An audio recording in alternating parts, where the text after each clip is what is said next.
BrahMos supersonic मिसाइलों का निर्यात करेगा भारत। भारत की रक्षा क्षेत्र में पूरी तरह आत्मनिर्भर बनने की कोशिश में जल्द ही एक और उपलब्धि जुड़ने वाली है। रक्षा अनुसंधान एवं विकास संगठन इस साल मार्च तक ब्रह्मोस सुपरसोनिक क्रूज मिसाइल का निर्यात शुरू कर देगा। डीआरडीओ प्रमुख समीर वी कामत ने खुद इसकी पुष्टि की है।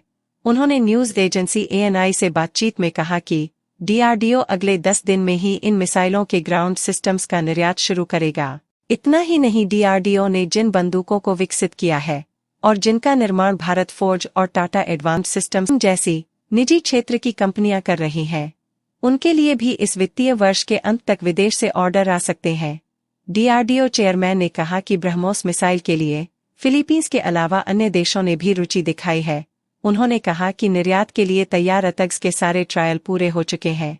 मेरा अनुमान है कि 31 मार्च से पहले ही इसके लिए ऑर्डर दिया जाएगा। उन्होंने बताया कि डीआरडीओ की तरफ से अब तक जिन हथियारों का उत्पादन हो रहा है, उन्हें जल्द ही सेना के तीनों अंगों में शामिल किया जाएगा। कामत ने बताया कि अर्जुन MK-1 के अलावा हमारी कुछ और मिसाइलें जल्द ही सेना का हिस्सा बनेंगी।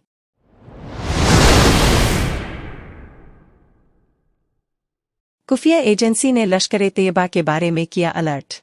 केंद्रीय खुफिया एजेंसियों से जुड़े सूत्रों के मुताबिक गणतंत्र दिवस पर जम्मू क्षेत्र में संभावित खतरे को लेकर एक अलर्ट जारी किया गया है। खुफिया एजेंसियों को मिली जानकारी के मुताबिक पाकिस्तान के आतंकी संगठन लश्कर-ए-तैयबा जम्मू कश्मीर में बड़े हमले की योजना बना रहा है। 26 जनवरी को पाकिस्तान समर्थित आतंकी संगठन लश्कर-ए-तैयबा के आतंकी घाटी को दहलाने की फिराक में है। ये आतंकी जम्मू कश्मीर के सांबा जिले में घुसपैठ करके बड़े हमले को अंजाम देना चाहते हैं। यही नहीं, कश्मीर घाटी में पाकिस्तान समर्थित 4 अन्य संगठन भी गणतंत्र दिवस पर बड़े विरोध की तैयारी कर रहे हैं। केंद्रीय खुफिया एजेंसियों को घाटी में 26 जनवरी को आतंकी साजिश की जानकारी मिली है। खुफिया एजेंसियों को मिले इनपुट के आधार पर यह जानकारी केंद्रीय गृह मंत्रालय से भी साझा की गई है। केंद्रीय खुफिया एजेंसियों से जुड़े सूत्रों के मुताबिक गणतंत्र दिवस पर जम्मू क्षेत्र में संभावित खतरे को लेकर एक अलर्ट जारी किया गया है। खुफिया एजेंसियों को मिली जानकारी के मुताबिक पाकिस्तान के आतंकी संगठन लश्कर-ए-तैयबा जम्मू कश्मीर में बड़े हमले की योजना बना रहा है। आतंकी संगठन ने गणतंत्र दिवस पर आयोजित कार्यक्रमों को निशाना बनाते हुए घाटी में माहौल बिगड़ने के लिए दहशत फैलाने की योजना बनाई है।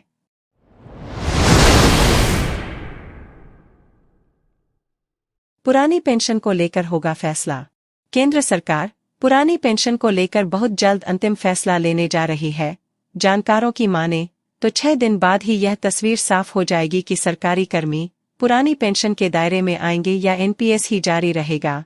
सूत्रों का कहना है कि केंद्र सरकार ने कर्मियों के साथ टकराव से बचने का रास्ता निकाल लिया है।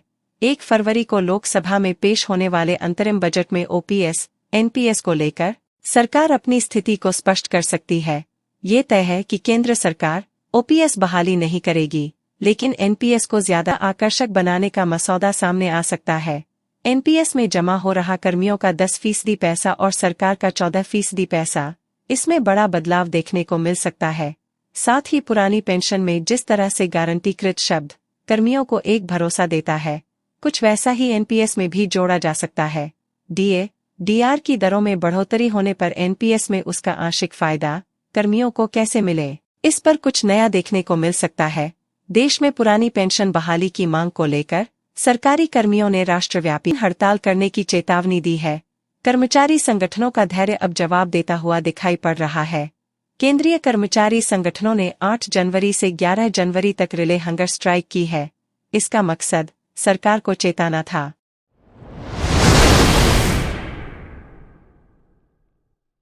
वैज्ञानिकों ने खोजा कोरोना से निपटने का तरीका। कोरोना वायरस में लगातार म्यूटेशन जारी है। नए वेरिएंट्स के कारण हाल के महीनों में दुनिया के कई हिस्सों में संक्रमण के मामले तेजी से बढ़े हैं। रिपोर्ट्स के मुताबिक ओमिक्रॉन के वेरिएंट में हुए म्यूटेशन के कारण सामने आए नए JN1 सब वेरिएंट ने वैश्विक स्तर पर न सिर्फ संक्रमण का जोखिम बढ़ाया, साथ ही इसके कारण कुछ लोगों में गंभीर रोगों का भी खतरा देखा गया। फिलहाल इस वेरिएंट के कारण संक्रमण की रफ्तार थोड़ी कम जरूर हुई है। हालांकि वैज्ञानिकों का कहना है कि वायरस में नए म्यूटेशनों का खतरा लगातार बना हुआ है, जिसको लेकर सभी लोगों को सावधानी बरतते रहने की आवश्यकता है। अध्ययनकर्ताओं ने पाया जिस तेज गति से JN का संक्रमण इस बार देखा गया है, उसने भविष्य में नए वेरिएंट्स के जोखिमों को और भी बढ़ा दिया है।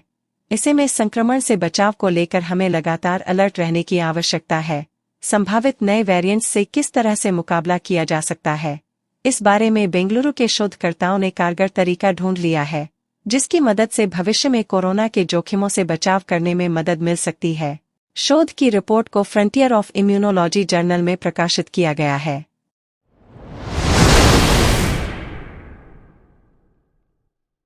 कृषि क्षेत्र को बजट में मिलेगा प्रोत्साहन। सरकार ग्रामीण अर्थव्यवस्था को बढ़ावा देने के लिए अंतरिम बजट में कृषि क्षेत्र की प्रमुख योजनाओं के लिए आवंटन में उल्लेखनीय वृद्धि कर सकती है और ऋण सुविधा में इजाफा कर सकती है, क्योंकि कृषि क्षेत्र में वृद्धि 2023-24 में एक साल पहले के 4% की तुलना में घटकर 1.8% रहने का अनुमान है। वित्त मंत्री निर्मला सीतारमण 1 फरवरी 2024 को अंतरिम बजट पेश करने वाली हैं। यह 2024 के लोकसभा चुनाव से पहले नरेंद्र मोदी के नेतृत्व वाली सरकार का आखिरी प्रमुख आर्थिक दस्तावेज होगा।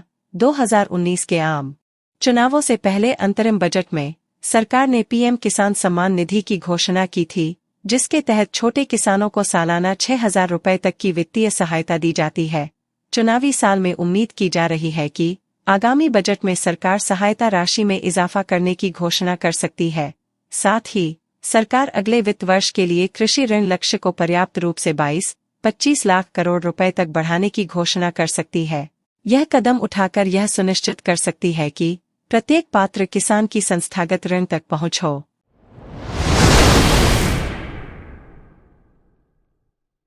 युवाओं में बढ़ रही है मानसिक स्वास्थ्य की समस्या। मानसिक स्वास्थ्य की बढ़ती समस्याओं में ओसीडी की दिक्कत काफी सामान्य होती जा रही है। व्यवहार में विकार से संबंधित यह बीमारी किसी को भी हो सकती है। ओसीडी यानी कि ऑब्सेसिव कंपल्सिव डिसऑर्डर, इसमें व्यक्ति को अक्सर कुछ बातों को लेकर चिंता बनी रहती है। वह न चाहते हुए भी एक ही काम को बार बार दोहराते रहते हैं। इस तरह की आदतों के चलते कई प्रकार की समस्याओं का सामना करना पड़ सकता है। ओसीडी के लक्षण ज्यादातर स्थितियों में हल्के होते हैं, पर कुछ लोगों में यह व्यवहार में गंभीर समस्याओं का भी कारण बन सकती है। बिहेवियर पर कंट्रोल न होने के कारण सामाजिक और मानसिक रूप से परेशानियों का सामना करना पड़ सकता है।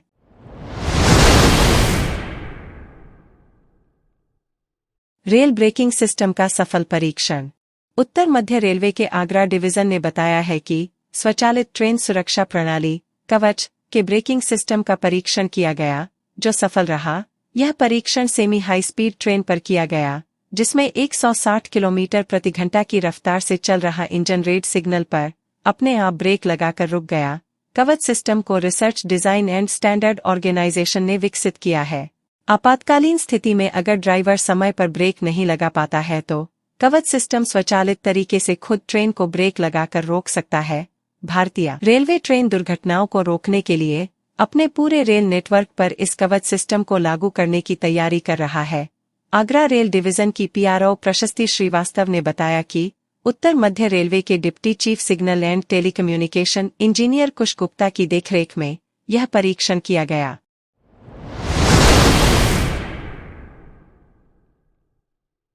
केंद्र सरकार ने गुरुवार को राष्ट्रीय वीरता और सेवा पुरस्कारों का ऐलान कर दिया। गृह मंत्रालय की ओर से जारी लिस्ट के मुताबिक इस साल पुलिस, अग्निशमन सेवा, होमगार्ड, नागरिक सुरक्षा और सुधार सेवा के 1132 कर्मियों को इन पुरस्कारों से सम्मानित किया जाएगा। इन पुरस्कारों में राष्ट्रपति द्वारा दिए जाने वाले राष्ट्रपति वीरता पुरस्कार से 2 कर्मियों का सम्मान होगा। वहीं 275 कर्मियों को वीरता पुरस्कार दिए जाएंगे।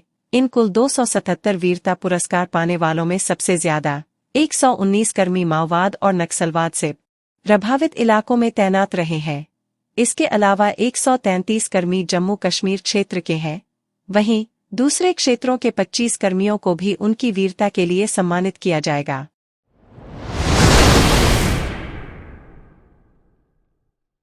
सोलह राज्यों में 277 उड़ानें प्रभावित, 75 ट्रेन हुई लेट।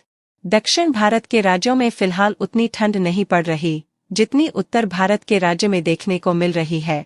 हालांकि यहां बारिश का अलर्ट जरूर जारी किया गया है। तेलंगाना, आंध्र प्रदेश और अंडमान निकोबार द्वीप समूह में बारिश की संभावना जताई गई है। उत्तर भारत के राज्यों में कड़ाके की ठंड जारी है। सर्द हवाओं के कारण ठिठुरन लगातार बनी हुई है। मौसम विभाग ने राजस्थान, हिमाचल प्रदेश, उत्तराखंड, पंजाब, हरियाणा और उत्तर प्रदेश में शीतलहर का अलर्ट जारी किया है। वहीं पंजाब, हरियाणा, उत्तर प्रदेश, बिहार, दिल्ली, राजस्थान, मध्य प्रदेश, उत्तराखंड, जम्मू कश्मीर, हिमाचल प्रदेश, पश्चिम बंगाल, ओडिशा और पूर्वोत्तर के 4 राज्यों में घना कोहरा छाया रहा।